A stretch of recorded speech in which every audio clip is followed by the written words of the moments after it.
ಬಾಗಲಕೋಟೆ ವಿಧಾನಸಭಾ ಕ್ಷೇತ್ರದ ಉಪಚುನಾವಣೆಯ ಉಸ್ತುವಾರಿ ವಹಿಸಿಕೊಂಡು ಕ್ಷೇತ್ರದಲ್ಲಿ ಬಿಡುವಿಲ್ಲದಂತೆ ಓಡಾಡುತ್ತಿರುವಂತಹ ಜಿಲ್ಲಾ ಉಸ್ತುವಾರಿ ಸಚಿವ ಅರ್ಬಿ ತಿಮ್ಮಾಪುರ್ ಅವರು ನಮ್ಮ ಜೊತೆಗಿದ್ದಾರೆ. ಚುನಾವಣೆಯಲ್ಲಿ ಕಾಂಗ್ರೆಸ್ ಪಕ್ಷಕ್ಕೆ ಯಾವ ರೀತಿ ಎಲ್ಲ ಬೆಂಬಲ ವ್ಯಕ್ತ ಆಗ್ತಾ ಇದೆ, ಸಾರ್ವಜನಿಕರ ಪ್ರತಿಕ್ರಿಯೆ ಹೇಗಿದೆ ಅನ್ನೋದನ್ನ ಅವರಿಂದನೇ ಕೇಳೋಣ ಬನ್ನಿ. ಸರ್ ನಮಸ್ತೆ. ಸರ್, ಕ್ಷೇತ್ರದಾಗ ಓಡಾಡ್ತಾ ಇದ್ದೀರಿ, ಹೆಂಗ ಅನಿಸ್ತಾ ಇದೆ ಸರ್? ಜನರ ಸ್ಪಂದನೆ ಹೆಂಗಿದೆ? ಚುನಾವಣೆ ಉಪಚುನಾವಣೆ ಇದು. ಈ ಚುನಾವಣೆಯಲ್ಲಿ 5 ವರ್ಷ ಇರಬೇಕಾಗಿತ್ತು ಐಟಿ ಅವರು. ಅವ್ರಿಗೆ ಇನ್ನೊಂದು ಅವಧಿ ಕೊಡಬೇಕು. ಸರ್ಕಾರ ಕಾಂಗ್ರೆಸ್ ಪಕ್ಷ ಸರ್ಕಾರ ಇರೋದ್ರಿಂದ ಅಭಿವೃದ್ಧಿ ಕೆಲಸಗಳು ಸರಳವಾಗಿ ಆಗ್ತವೆ. ಹಾಗೂ ನಾವು ಯುವಕರಿಗೆ ಕೊಟ್ಟಿದ್ದೀವಿ. ಈಸಿಲಿ ಅವೈಲೇಬಲ್ ಆ್ಯಂಡ್ ಎಕ್ಸೆಸಿಬಿಲಿಟಿ ಇರುತ್ತೆ. ಅವ್ನಿಗೆ ಹೆಂಗೆ ಬೇಕಾದಂಗೆ ನಾವು ಕರ್ಕೊಂಡು ಹೋಗ್ಬೋದು. ಅದು ನಮಗೆ ಈಸಿಯಾಗಿ ಸಿಗ್ತಕ್ಕಂಥ, ಯಾವಾಗ ಬೇಕಾದ ನಾವು ಕರಿಬೋದು, ಹಕ್ಕಿನಿಂದ ಕರಿಬೇಕು. ಸರಳ ವ್ಯಕ್ತಿತ್ವ ಹುಡುಗ ಅದಾನೆ.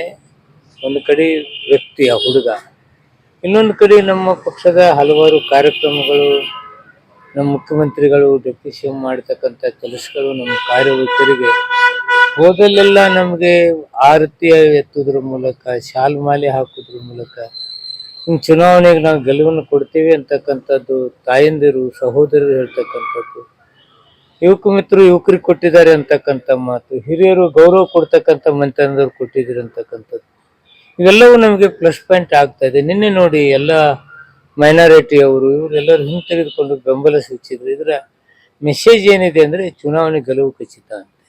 ಸರ್, ಈಗ ಕ್ಷೇತ್ರದಲ್ಲಿ ಅನುಕಂಪ ಕಂಡು ಬರ್ತಾ ಇದೆ ಮತ್ತು ಗ್ಯಾರಂಟಿ ಎಷ್ಟು ಮಟ್ಟಿಗೆ ಗ್ಯಾರಂಟಿ ಯೋಜನೆಗಳು ಕೆಲಸ ಮಾಡತ್ತ ಅನ್ಸುತ್ತೆ?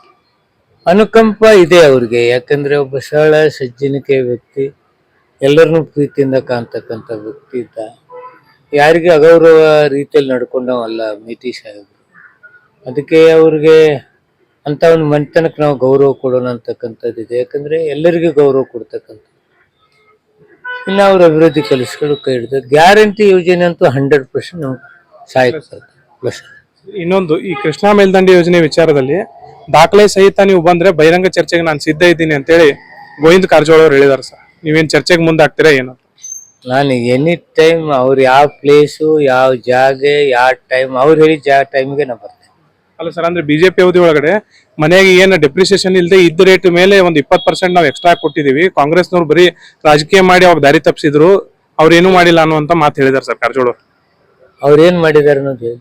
ಏನ್ ಮಾಡಿದ್ದಾರೆ? ಒಳಗಡೆ ಸಂತ್ರಸ್ತರಿಗೆ ಹಣ ಕೊಟ್ರ, ಎಷ್ಟು ಕೊಟ್ರು? ಆರ್ಸಿಗಳಿಗೆ ಎಷ್ಟು ಹಣ ಕೊಟ್ರು? ನಮ್ಮ ಜಿಲ್ಲೆಯವರೇ ಮಂತ್ರಿ ಆದ್ರಿಂದ ಅವ್ರು ಏನು ಮಾಡಿದಾರೆ ಅನ್ನೋ ಜನತೆಗೆ ಹೇಳಿ. ನಾನು ಇಲ್ಲಿಯ ನೀರಾವರಿ ಮಂತ್ರಿ ಇದ್ದೆ, ನನಗೊಂದು ಅವಕಾಶ ಸಿಕ್ಕಿತ್ತು, ಬಾಗಲಕೋಟೆ ಜಿಲ್ಲೆ ಎಲ್ಲ ನೀರಾವರಿ ಕೆಲಸಗಳಿಗೆ ನಾನು ಮಾಡಿದೆ ಅನ್ನೋದು ಏನಾದ್ರು ಇದ್ರೆ ಹೇಳಿ. ಏನ್ರಿ ಅವ್ನು ನೀರಾವರಿ ಮಂತ್ರಿ ಆಗಿದೆ, ಬಾಗಲಕೋಟೆ ಜಿಲ್ಲೆಯವರಾಗಿ ಏನು ಮಾಡ್ಲಾರ್ದೆ ಜನತೆ ಎದುರುಗಡೆ ಇವ್ರು ಏನೇನು ಹೇಳ್ಕೊಂಡು ಸುಳ್ಳನ್ನ ಬಂಡವಾಳ ಮಾಡ್ಕೊಂಡು ಅಡ್ಡಾಡ್ತಕ್ಕಂಥವ್ರಿಗೆ ನಾನು ಉತ್ತರ ಕೊಡೋಕ್ಕಾಗತ್ತೆ?